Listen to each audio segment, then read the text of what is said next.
But what will you do as mayor to bring that position back to the common folk?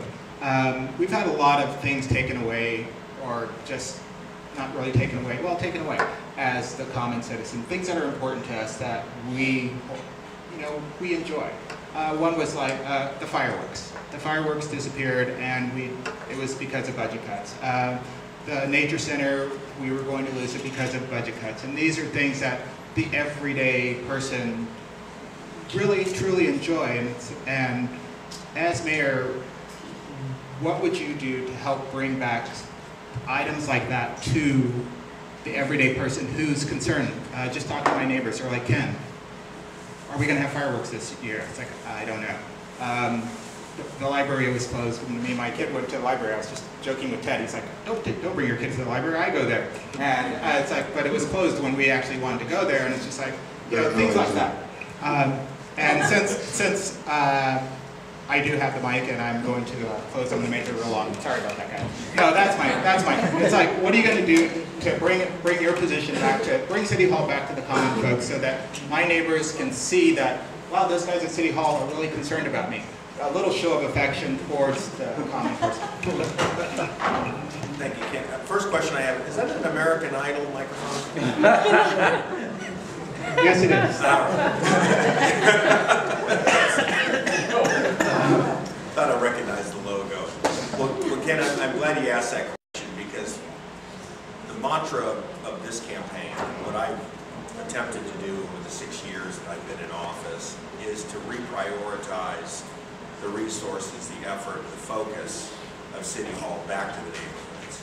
I think when a group of citizens come and they're concerned about uncharacteristic or incompatible development that increases density in their single-family historic neighborhoods, and we don't listen to them, and we basically say, well, you know what, maybe next year we'll deal with your issues or whatever.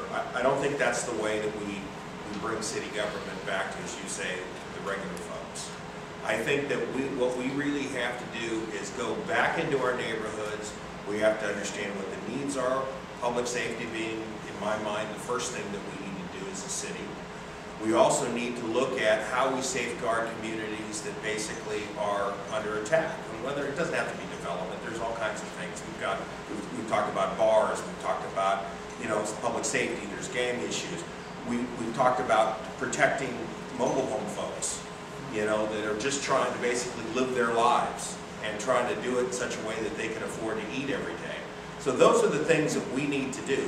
Those aren't the sexy things about, being a big city mayor and all of that, but that's the important thing, and that's why people elect a mayor and a representative. Everything is about choices. You have a choice at home how you spend the $20 bill, and we have choices as a city council. I think a lot of people in our community want to make sure that if they go out after dark, they're safe in getting from where they're going to getting back home, and that means supporting public safety.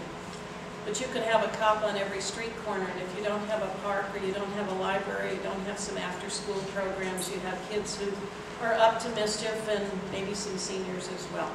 There's got to be lots and lots of opportunity for people to spend their ways in productive ways. The Bayshore bike path costs money. The city's putting money into that. I, like you, I hated to see fireworks go. But it's $67,000 for 20 minutes of fireworks, or a police officer for 6 months. I went with the police officer for 6 months.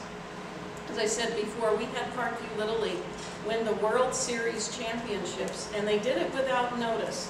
They didn't tell us, oh, by the way, we're going to win this, and when we come home, we'd like you to celebrate us. But celebrate we did. We raised $37,000 in a 2-week period of time to put on a homecoming celebration for the Parkview Little League. Not too many speeches, local bands, opportunities for the kids to get in touch with members of the media. The kids were able to go out and ride fire trucks. It's about choices.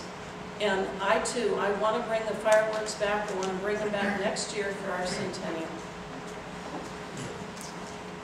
What you address is the quality of life for the citizens of residents of this town.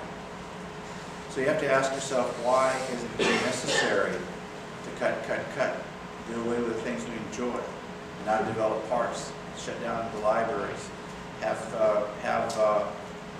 city council meetings when nobody can come, and so on and so on and so on. Look, everything I've said you can check out for yourself. Just go to the city's website. The budget is in disarray. They've got a $20 million deficit.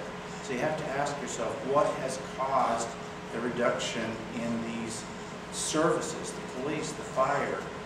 It's been systemic because it has been a mismanagement of our city's funds. The reserves are down to 6.1% from 8%. They have to put together a team of people to explain to them how to spend their reserves. This is ludicrous. The quality of life is dependent upon the economic success of this city. When we bring that bayfront here, and which is going to be the catalyst for every other thing that happens in this town economically, we will be able to bring back fireworks, open the libraries, and all those others, add more police, more fire, and all those services that have been reduced because of an ineffectual city administration that has been for 6 and